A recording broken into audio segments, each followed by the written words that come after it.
Halo, selamat pagi anak-anak. Tetap semangat ya.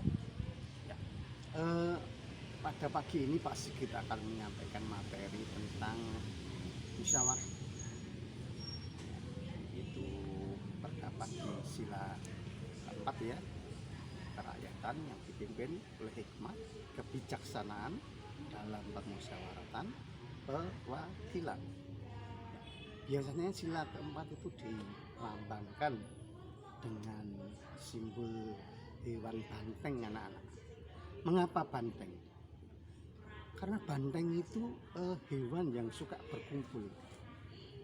Pertanyaan selanjutnya, mengapa berkumpul? Berkumpul itu supaya kuat. Kalau mereka tidak berkumpul, padahal banteng satu aja sudah kuat. Kalau mereka tidak berkumpul, ada satu saja yang tercecer, itu singanya itu sudah siap.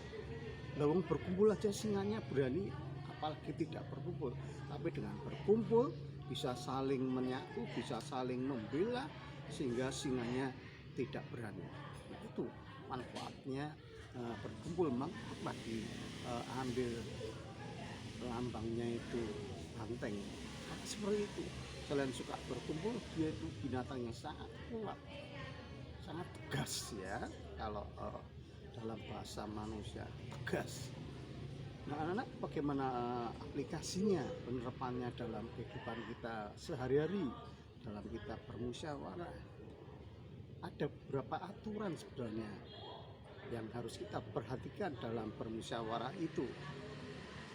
Nah, kita harus menghargai pendapat orang lain.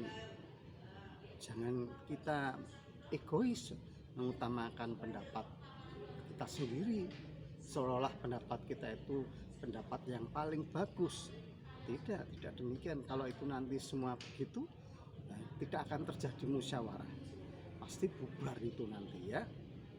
Jadi kita harus menghargai banyak pendapat, meskipun katakanlah kita itu lebih pintar, lebih mampu daripada yang lain.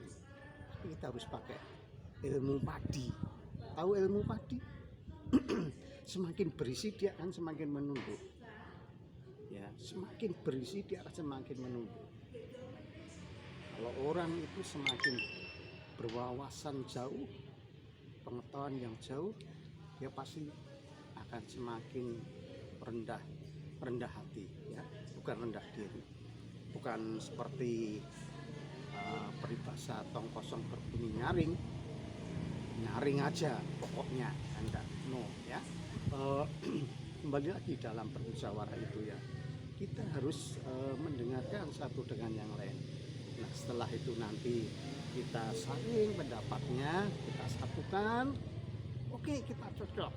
Nah itu baru manfaat musyawarah itu benar-benar bisa dimanfaatkan oleh kelompok itu. Atau lagi jangan pokoknya, wah kalau pokoknya tidak bisa ya anak-anak. Kalau pokoknya ya sudah, tidak usah musyawarah. Kalau pokoknya ini, kalau orang ini kalau tidak nurut aku ya aku tidak mau apapun keputusannya. Tidak bisa. Ini misalkan nih, kamu mau piknik sama keluarga ya, terus anaknya misalnya 3, yang satu pengen di Tawangmangu, yang satu pengen di Jogja, yang satu pengen di Semarang. Pokoknya aku pengen di Tawangmangu, nginep sehari saja karena kita sudah lama tidak liburan. Tidak, aku pokoknya di Semarang. Tidak, di Jogja lebih bagus, aku sudah rindu sekali. Tidak jadi itu anak-anak, pasti dijamin tidak jadi.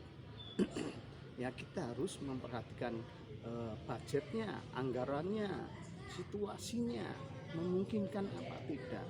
Akhirnya ditemukan solusi. Misalkan orang tua yang bijak, tidak usah jauh-jauh ya, yang dekat saja, dan kita nanti akan makan di resto sekenyang-kenyangnya. Yang penting kita bahagia, keluarga kita bahagia, tidak usah memikirkan orang lain yang wah, yang mewah.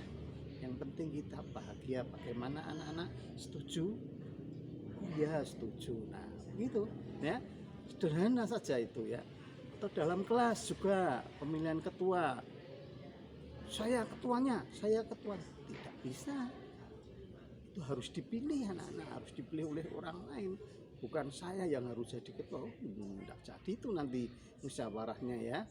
Nanti kita pilih, oh A, temenmu mencalonkan A, mencalonkan B, ada 5 calon ketua kelas umpamanya. Ya itu nanti kita pilih siapa yang paling cocok. Kita bermusyawarah, si A saja, jangan si B aja. Ya begitu. Akhirnya nanti ketemu, si A dapat 10, si B dapat 12 suara ya maksudnya, si C dapat 4 suara. Ya nanti yang paling tinggi itu yang akan terpilih sebagai ketua kelas. Mau tidak mau harus kita terima. Jangan, wah nggak suka aku, nggak suka. Nggak bisa anak-anak. Itu artinya kita belum mampu untuk bermusyawarah. Ya itu ya anak-anak ya, kamu bisa kembangkan sendiri bagaimana bermusyawarah. Ini contoh-contoh kecil aja yang Pak Sigit sampaikan ya. Ada banyak hal nanti di PKK kalau ibumu ya, bapak-bapak ya, arisan bapak-bapak nanti kalau ini tingkat DPR, nanti sampai ke DPR semua protes ya, enggak perlu karena sudah ada DPR-nya ya, lebih luas lagi Pak. Ya banyak sekali ya, banyak sekali. Ini yang sederhana saja yang Pak Sigit sampaikan. Nah oke, begitu mari kita belajar bermusyawarah dengan baik. Oke, selamat pagi.